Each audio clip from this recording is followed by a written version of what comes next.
Olá, meus caros irmãos, que a paz de nosso Senhor Jesus Cristo esteja em cada um de nós.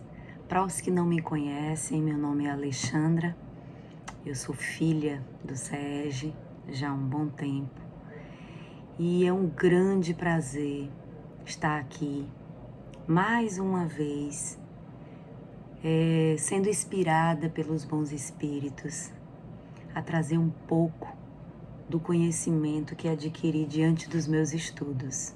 Me debrucei por um período a realizar uma pesquisa e trazer para vocês um pouco do que eu pesquisei a respeito do Evangelho segundo o Espiritismo, no capítulo 1, a Nova Era, né? Instruções dos Espíritos e o item Nova Era. Essa vai ser a nossa apresentação de hoje. Antes de nós começarmos, vamos pedir inspiração aos nossos irmãos espirituais através de uma oração, onde cada um possa encher os seus corações de alegria, de paz, de felicidade, de resignação nesse momento. Eu só tenho aqui a agradecer a nosso Senhor Jesus Cristo por mais um dia de vida, por mais um tempo aqui e por mais uma oportunidade de evoluir.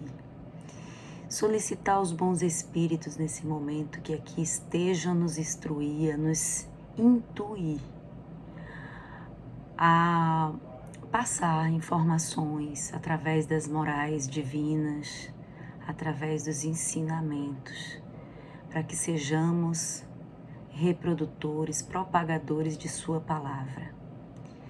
Te agradeço mais uma vez, ó Pai, por essa oportunidade de estar aqui com essa família, que é a família Estrela Guia. E assim seja. Meus caros irmãos, é com muito, mas muito prazer e muita responsabilidade que cá estou. Mas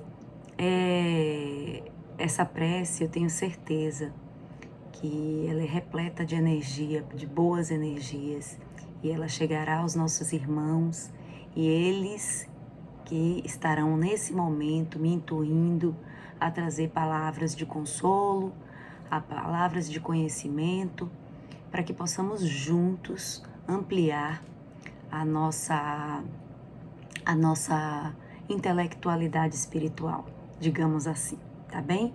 Para iniciarmos, eu gostaria de ler o trecho de um livro, que é a segunda parte do livro Agora é o Tempo, de Emmanuel, que é o capítulo 5. Diante das horas. Vamos lá. O homem pode acumular o ouro para negociá-lo quando julgue oportuno. Dispõe de meios a fim de reter as safras de cereais na expectativa de preços que lhe satisfaçam a conveniência.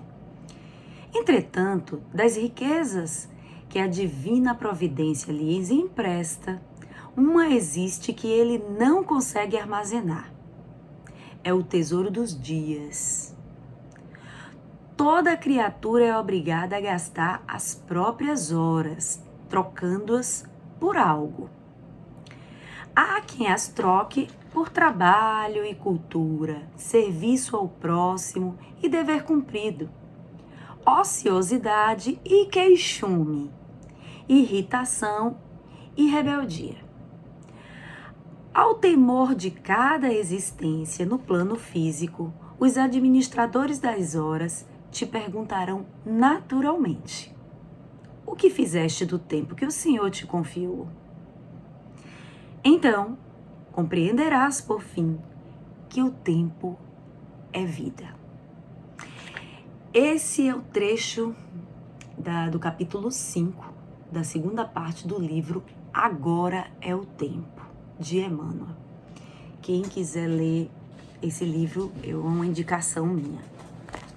Então, meus caros irmãos, vamos refletir um pouco sobre essa mensagem antes de começarmos a nossa reflexão sobre o Evangelho, capítulo 1, Nova Era, tá?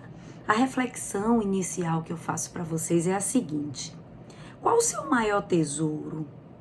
Qual o maior tesouro que você tem na vida? Vamos refletir. E eu tenho certeza que muitos de vocês nesse momento aí devem estar pensando: meu filho, ou meus filhos, outros, meus pais, outros, meus bens materiais. E assim seja, cada um tem o que julga ser seu maior tesouro. Só que é importante, gente, nós termos a ideia de que tem algo na vida da gente que é um tesouro imutável. Olha o que disse aqui diante das horas. Toda criatura é obrigada a gastar as próprias horas. Sabe por quê? Porque a divina providência, ela lhe empresta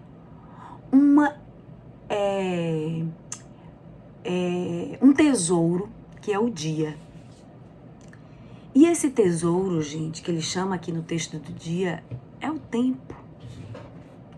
Todos nós, e olhe que Deus em sua infinita sabedoria, ele distribuiu o tempo igualmente para todos nós. Seja pobre, seja rico, seja intelectual ou pouco intelectual, seja o que for. De que classe, de que raça, de que crença. O ano foi dividido em 365 dias, os meses em 30 dias ou mais, as horas divididas pelo mesmo tempo para cada ser humano. Cada um de nós temos esse tempo. Porém, esse tempo ele não pode ser acumulado. O dia tem que ser gasto. Daqui a pouco o dia acaba e outro dia virá. Você não tem como acumular o dia de ontem para hoje. Você pode acumular ouro, você pode acumular cereais, como diz aqui o texto. Você pode fazer com que esse ouro, ele acumulado, ele lhe renda mais. Assim como os cereais, você pode vendê-lo no momento oportuno. Porém, o tempo não, tá?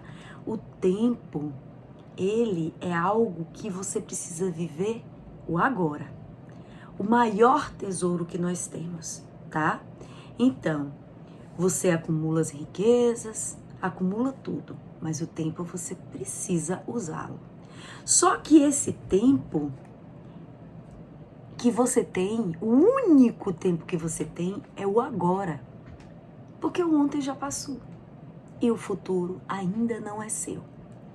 Por isso, gente, é importante que saibamos usar o agora. O que já passou, como você não tem mais como voltar o tempo atrás, o que já passou serviu como lição para a tua vida. Mas o que você está fazendo agora nesse momento, como você está usando esse tempo agora nesse momento, é o que vai fazer toda a diferença para o futuro. Estamos vivendo novos tempos, novas eras. E o que realizamos agora, aqui, é que faz toda a diferença. Então fique essa reflexão, certo? Se não podemos voltar no tempo para mudar o passado, nos resta construir um futuro melhor através das nossas ações presentes. Essa é uma citação. Então, é importante pensarmos sobre o presente. Toda essa nossa reflexão sobre o Evangelho no capítulo 1, sobre a nova era, ela vai permear por essa valorização que nós precisamos dar ao tempo, tá bem? Então, após essa reflexão e esse texto, Diante das Horas, de Emmanuel, vamos entender o que o Evangelho, né, na nova era, ele tem a nos dizer. Ele vem com as instruções dos Espíritos, certo? Então, lá está escrito: eu não vim destruir a lei. Essas instruções. Kardec, ele inicia dizendo que Deus, ele é único. Porém, Moisés, o Espírito que Deus, em missão para divulgar e ser influenciador de suas leis morais. Mas Moisés, Moisés foi o primeiro divulgador das leis morais divinas, digamos assim. Afinal, quem era Moisés? Moisés era um hebreu, ele nasceu em 1300 anos antes de Cristo, no Egito. Nesse período que ele nasceu, o rei Herodes, que era o rei lá do Egito, ele determinou que todo menino que nascesse ali naquele período, ele tinha que ser morto, né? Tinha que morrer. Só que a mãe de Moisés, ela entendia no coração dela que ela não podia fazer isso, deixar o filho dela morrer, que o filho dela era um predestinado. Assim ela pegou Moisés e escondeu, certo, dos soldados, e escondeu Moisés de Herodes. E depois ela pegou, enrolou Moisés, colocou em um cestinho e soltou no rio Nilo. E lá ela acreditava que a vida de Moisés estava sendo amparada por Deus e que futuramente Deus faria o melhor para seu filho. E assim aconteceu, porque a princesa Íris, filha de Herodes, encontrou o cesto, o bebezinho, não é, que era Moisés, que ainda não tinha nome, certo? E ela acolheu aquela criança e tomou como filho, deu o nome de Moisés e pediu ao seu pai, suplicou ao seu pai Herodes que acabasse com aquela lei. E assim Herodes fez e Moisés foi criado.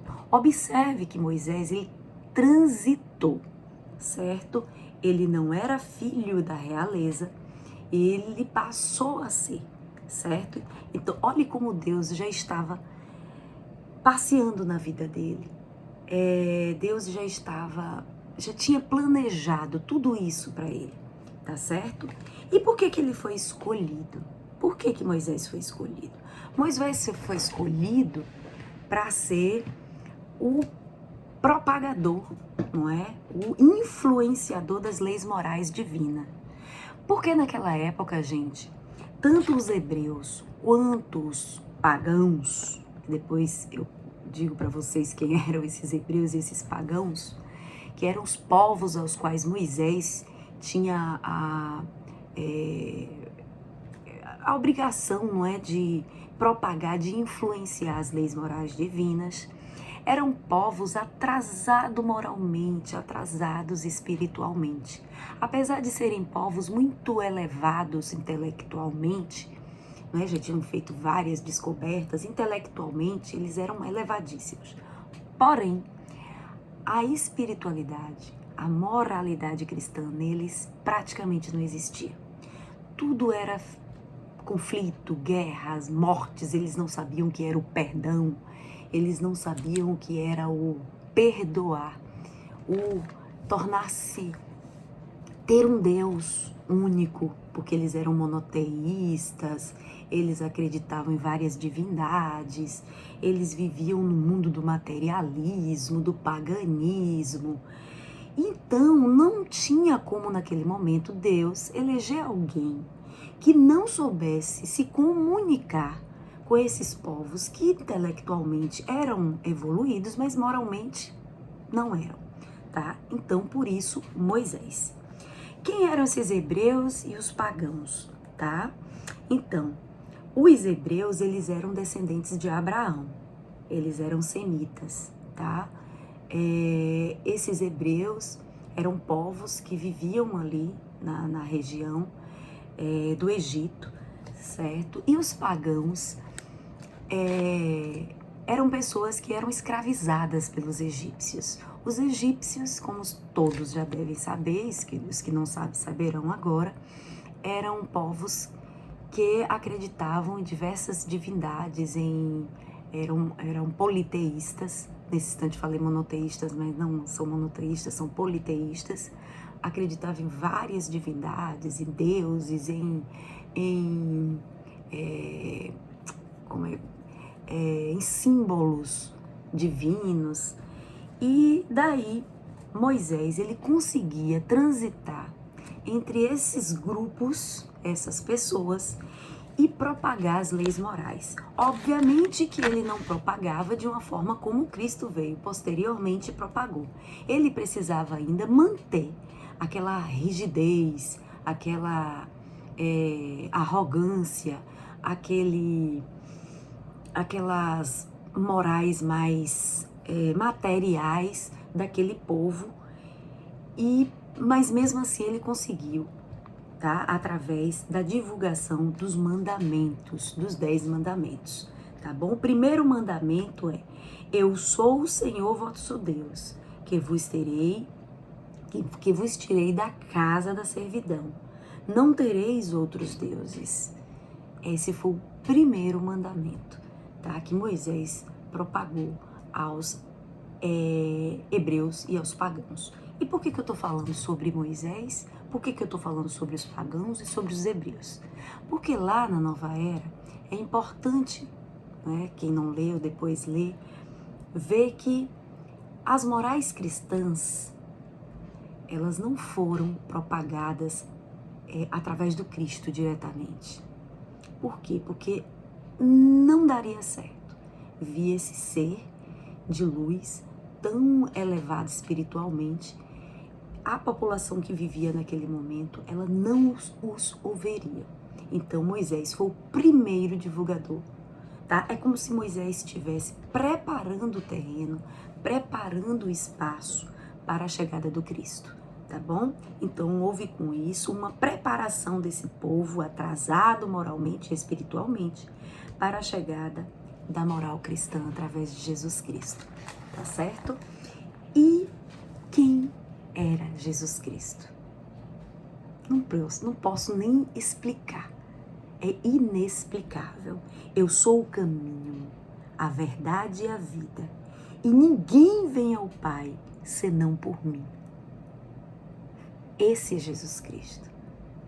Você não tem como chegar ao Pai senão por Ele, certo? Eu vou ler aqui um trecho de um outro livro. Inclusive, gente, esse livro ele é como se fosse são comentários do Evangelho. Cada trecho do Evangelho você encontra nesse livro, Vivendo o Evangelho, tá? Esse é o livro, Vivendo o Evangelho. E esse livro foi psicografado por Antônio Badu Filho, e o nome e o volume 1. Nesse volume 1, nós temos um texto onde fala sobre Jesus te convida, no capítulo 1, tá? É o item 8 do capítulo 1.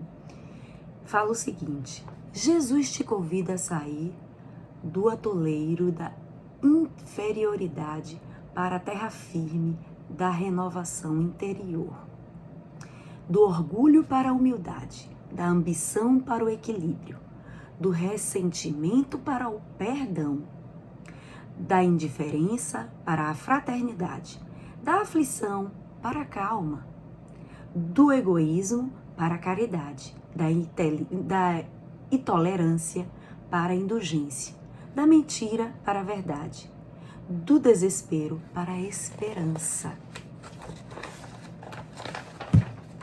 da discórdia para a compreensão, da mesquinhez para a bondade e do ódio para o amor. Não é fácil seguir o caminho da ascensão espiritual, mas o Evangelho de Jesus é o roteiro certo para a transformação íntima, convidando-te a sair da ilusão do mal para a realidade do bem.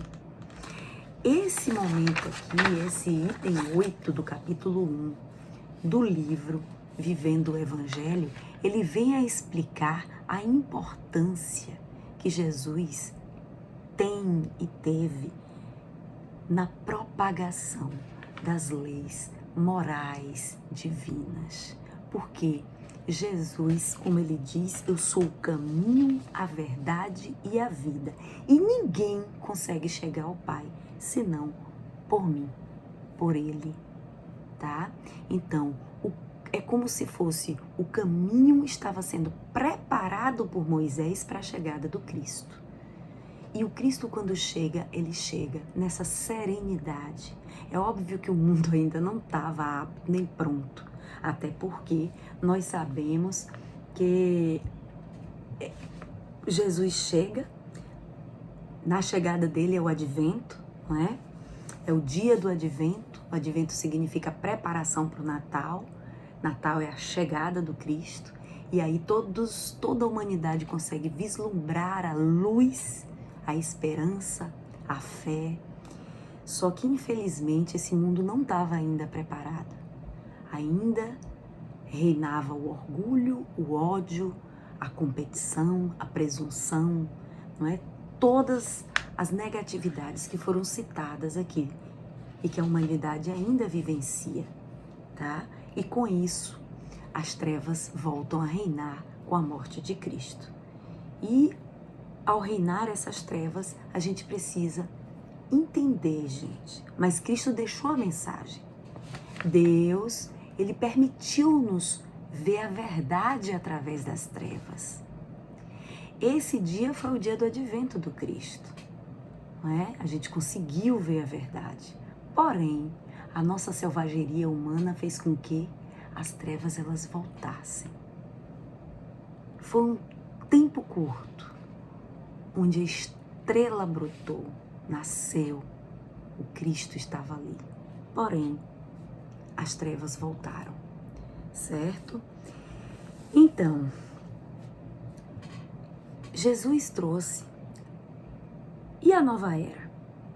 Quem será o influenciador, o propagador? Quem vai ser o condutor ao mundo de regeneração? Quem vai conseguir conduzir essa humanidade que Jesus veio e trouxe, propagou todas as leis morais divinas, que praticamente a humanidade conhece, mas infelizmente ainda não as segue. Ainda estamos presos, e olhe que falamos estamos, porque a gente não pode ainda dizer que estamos moralmente evoluídos. Se aqui estamos, se cá estamos, é porque ainda não chegamos à evolução que o Cristo nos prometeu. Ainda estamos nesse processo de transição, alguns mais adiantados, como uma corrida, não é? Alguns já próximos da linha de chegada, outros ainda lá no fundo e cansados, desacreditados, precisando desse empurrão. E essa nova era, quem vai dar esse empurrão a esses que estão lá retardatários? O Espiritismo. O Espiritismo vem como esse novo consolador, certo? E por que o Espiritismo? O Espiritismo é a alavanca da qual Deus se serve para fazer elevar a humanidade. O Espiritismo ele fará com que as ideias morais elas sejam devolvidas a fim de cumprir o progresso da humanidade, a transição para um mundo de regeneração. Um mundo onde o bem ele se sobreporá ao mal, sempre. Onde chamamos o mundo dos felizes. E é esse o papel do Espiritismo. Então, o caminho, ele não vai ser fácil. O caminho, ele é árduo, porque é necessário. Infelizmente, ainda vivemos, olha que nesse instante eu falei que lá no passado, né, os hebreus eram povos intelectualmente evoluídos para aquela época, porém moralmente, espiritualmente atrasados. E ainda temos hoje na nossa sociedade. E sei não, viu? Talvez hoje o atraso moral e espiritual ele esteja sendo até muito maior, porque vivemos em uma sociedade onde a tecnologia nos permite o conhecimento de tudo, até das coisas erradas, das coisas ruins. Então não é a falta do conhecimento que leva à ignorância. infelizmente, ou felizmente. Porque naquela época, talvez a ignorância humana a respeito das morais divinas fosse por falta do conhecimento, e hoje não. Mas existem aqueles que são tão ignorantes que, mesmo tendo o conhecimento, duvida constantemente. Duvida do Cristo, da existência do Cristo, das palavras do Cristo, dos ensinamentos. E além de duvidar, blasfema. Além de blasfemar, segue o que é o contrário às leis divinas, que é o pior de tudo. Diante do amor, propaga o desamor, a guerra, fere as pessoas fisicamente, espiritualmente, moralmente. E eu acho que nós vivemos um atraso muito pior do que a época dos pagãos e dos hebreus, a época de Moisés. Porque hoje temos o conhecimento e fechamos os nossos olhos. Hoje valorizamos o material em detrimento do espiritual de uma forma tão exacerbada. Lembra do nosso texto inicial falando sobre o nosso maior tesouro, que é o tempo? Pois é. O tempo hoje, ele é precioso. Mas é precioso para quê?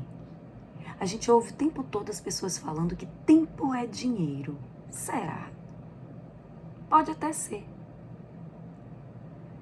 Mas vocês já pararam para pensar que as pessoas que mais gastam tempo, o seu tempo, conquistando dinheiro material,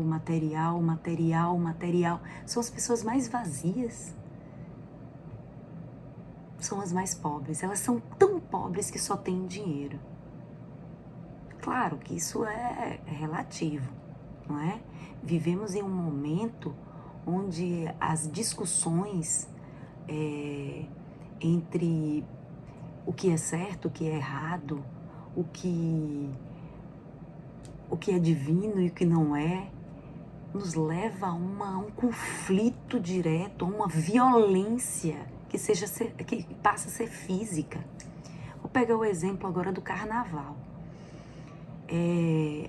A Baby do Brasil, né? Ela se tornou evangélica. E aí, no meio do carnaval, ela começou uma evangelização, pelo que eu entendi, tá? Um discurso de evangelizador. Primeiro, é o que ela acredita.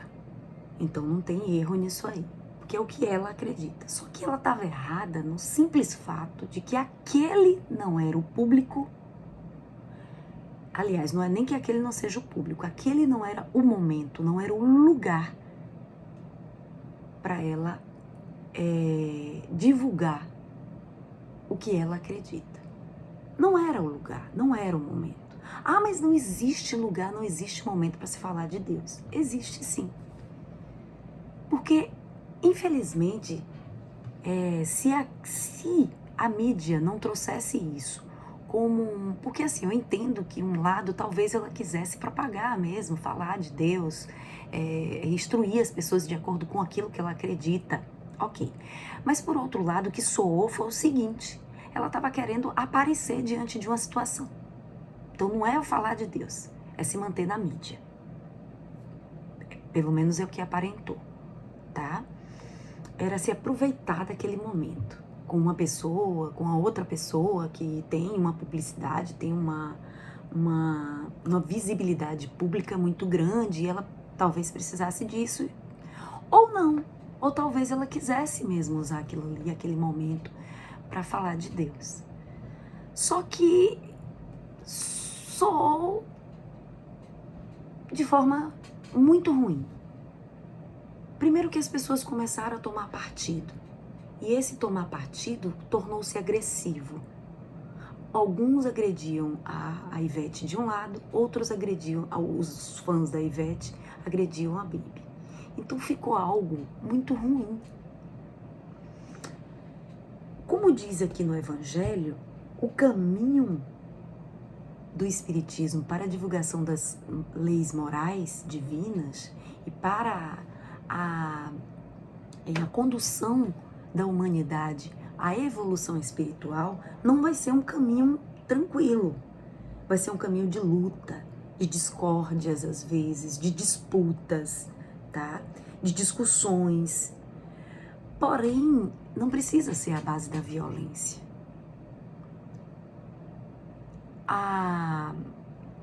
As discussões religiosas estão levando a guerras, a mortes, por conta do fanatismo.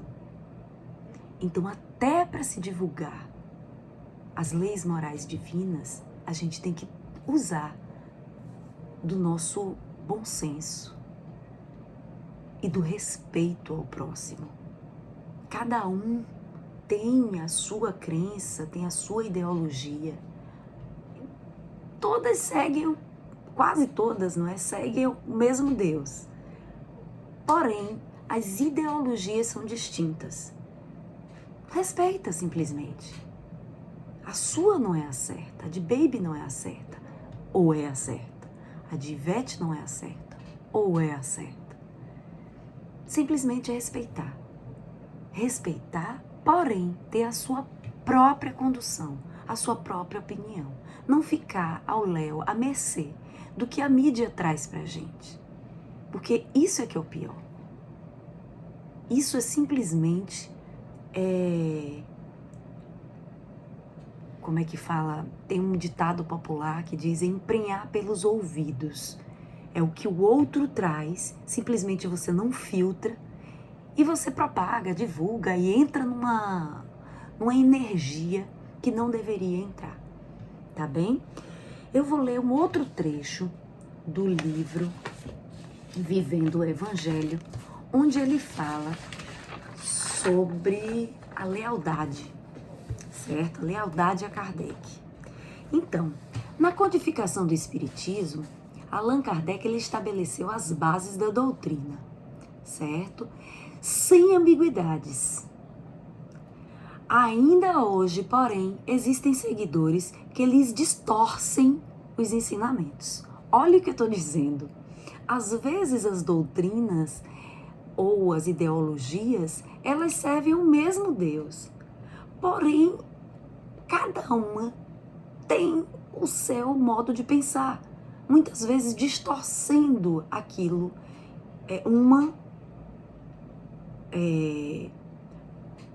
Para ser melhor que a outra, tá? Então, Kardec ele cunhou o termo espírita para designar o adepto das novas ideias, certo? Entretanto, existem aqueles que se valem de outras expressões para fingir a afirmação doutrinária. Kardec, ele estudou o fenômeno mediúnico como aceitá-lo como verdadeiro. Contudo, existem aqueles que exageram a mediunidade em qualquer manifestação psíquica. Kardec ele desenvolveu a ciência espírita sem perder de vista as suposições morais. No entanto, existem aqueles que defendem as pesquisas como única finalidade da doutrina dos espíritos, certo? Kardec ele fez da compreensão do passo importante na conquista da fé. Todavia, existem aqueles que creem cegamente, desprezando o socorro da razão e do bom senso. Seguir cegamente as ideologias que estão sendo propagadas, mesmo que está sendo ensinada dentro das casas espíritas, isso é fanatismo, certo? E não é o que Kardec ensinou. Kardec ele desprezou a simplicidade da razão espírita, mas existem aqueles que inventam sofisticações e cerimônias desnecessárias. Kardec ele explicou a reencarnação como oportunidade de aprendizado e de reparação de antigos enganos. Entretanto, existem aqueles que usam a realidade das vidas sucessivas para justificar atitudes menos nobres no presente. Tá certo? Então, Kardec, ele construiu o edifício doutrinário de nova revelação. Contudo, existem aqueles que o veem como mero expositor da dimensão espiritual. Kardec, ele trouxe conhecimentos fundamentais para a humanidade. Em qualquer tempo, no entanto, existem aqueles que o consideram ultrapassados. O Espiritismo, ele é bênção divina, que conduz a fé, racionando-a, orienta ao bem, enxuga as lágrimas de aflição, aquece a alma com os raios luminosos do amor e da caridade. Isso é o Espiritismo. Mas, infelizmente, nós ainda temos hoje os opositores. Mas, se estamos em um mundo de provas e expiações, se estamos num processo de evolução, onde o Espiritismo, ele é o condutor, não é? Para esse processo espiritual, moral, tá? Da nova era, é óbvio que ainda passaremos por muitos conflitos, por muitas discórdias, por muitas discussões, até porque são essas discórdias, essas discussões, esses conflitos, não são nem discórdias, são discordâncias, tá? É o que nos levarão a chegar às massas. Massas essas que são aqueles que estão lá retardatários na corrida, que não estão próximos do pódio, tá bem?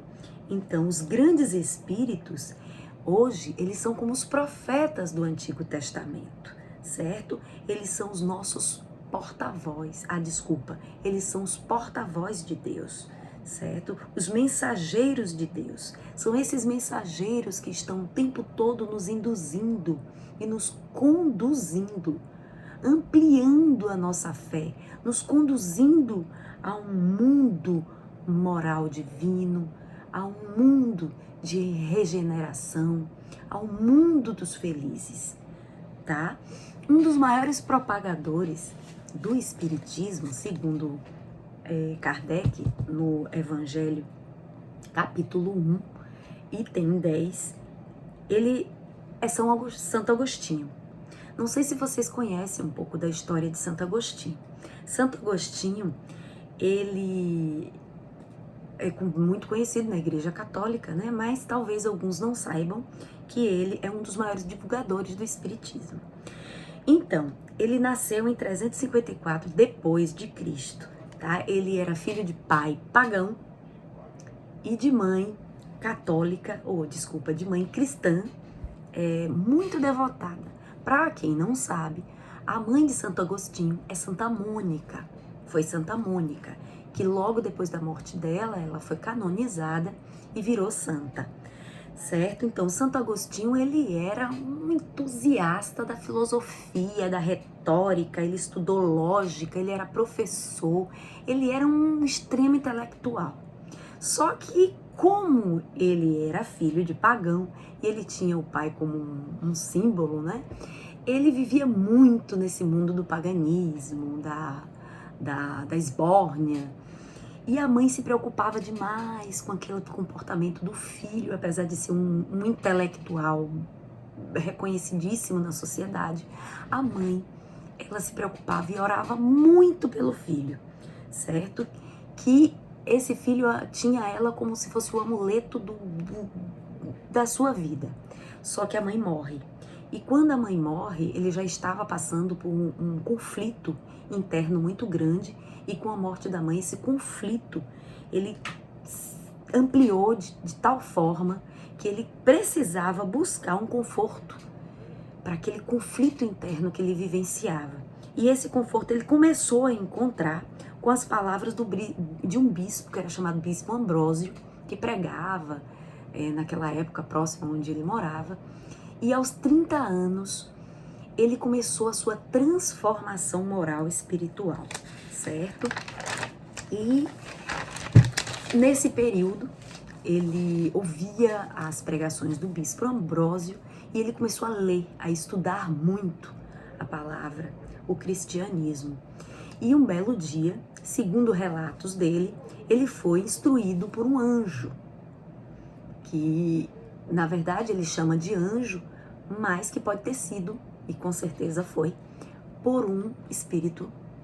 E esse espírito, ele orienta Santo Agostinho ao caminho da moralidade, da espiritualidade. E daí ele se arrepende, ele sai do paganismo e ele se tornou um dos mais firmes pilares do Evangelho, não é? Como muitos já o conhecem. E em uma das suas confissões, ele demonstra o clarão da sua elevada espiritualidade. Por isso que no início eu falei, vocês sabem que Santo Agostinho é um dos maiores propagadores do espiritismo? Pois é, essa é apenas uma de suas confissões que demonstra o conhecimento de Santo Agostinho sobre o mundo espiritual.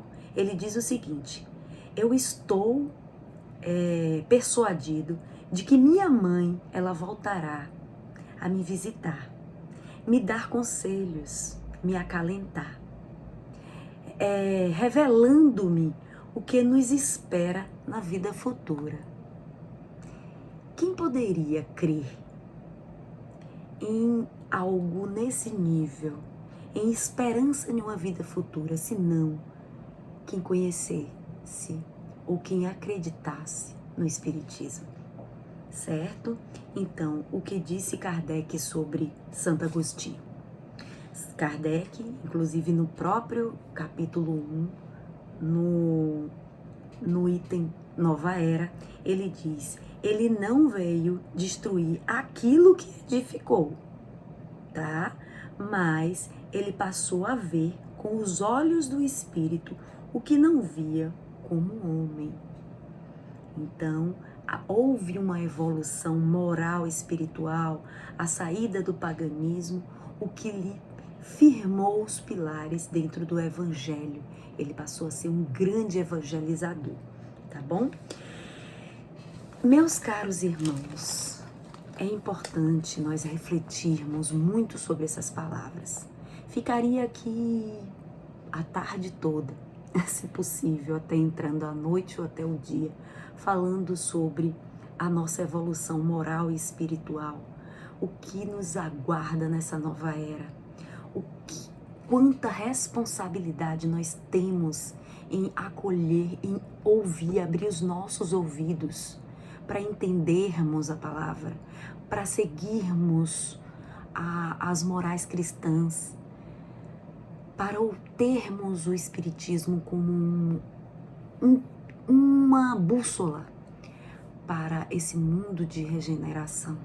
Então, a nossa evolução moral e espiritual nos conduz à certeza de que estamos a caminho de um mundo cheio de pessoas renovadas, de um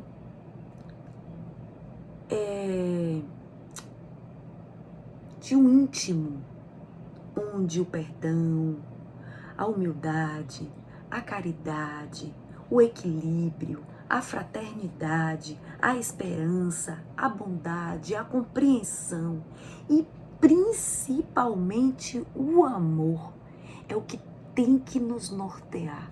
Aliás, é o que nós precisamos seguir.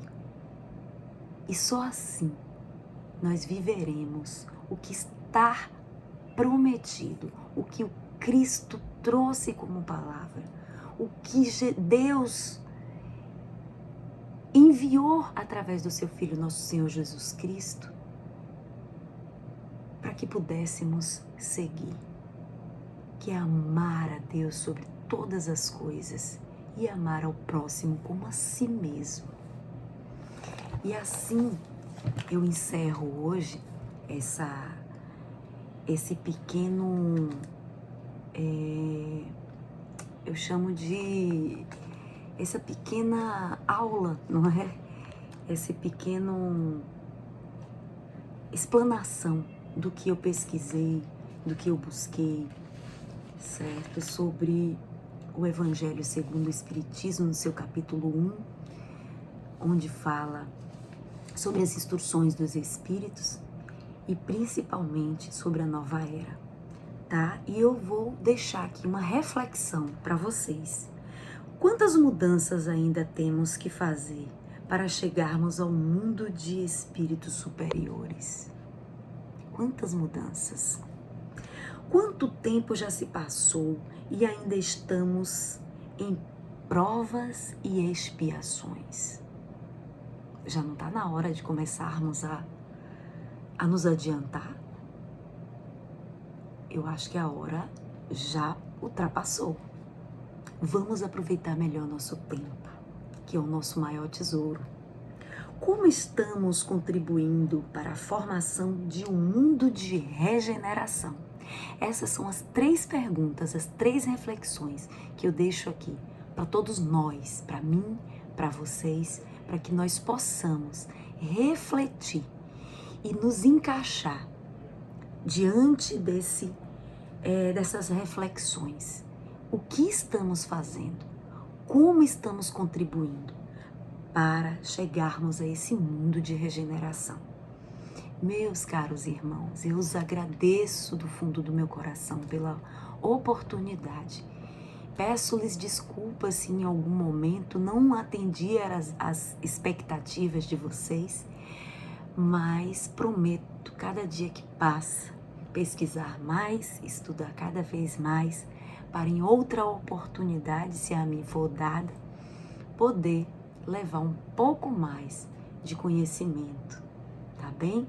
Então, que a paz de nosso Senhor Jesus Cristo possa instruir vocês, inspirar cada um de nós ao caminho do bem, da moralidade divina. Que nosso Senhor Jesus Cristo, nesse momento, esteja em cada lar, em cada coração. Pai nosso que estás nos céus, santificado seja o vosso nome. Venha a nós o vosso reino. Seja feita a vossa vontade, assim na terra como nos céus. O pão nosso de cada dia nos dai hoje. Perdoai as nossas ofensas, assim como nós perdoamos a quem nos tem ofendido. Não nos deixeis, Senhor, cairmos em novas tentações, mas livra-nos, Pai, livra-nos de todo o mal, porque Tu és o reino, o poder e a glória para sempre. Que assim seja, meus irmãos. Que a paz de Cristo esteja em cada um de nós. Muito obrigada.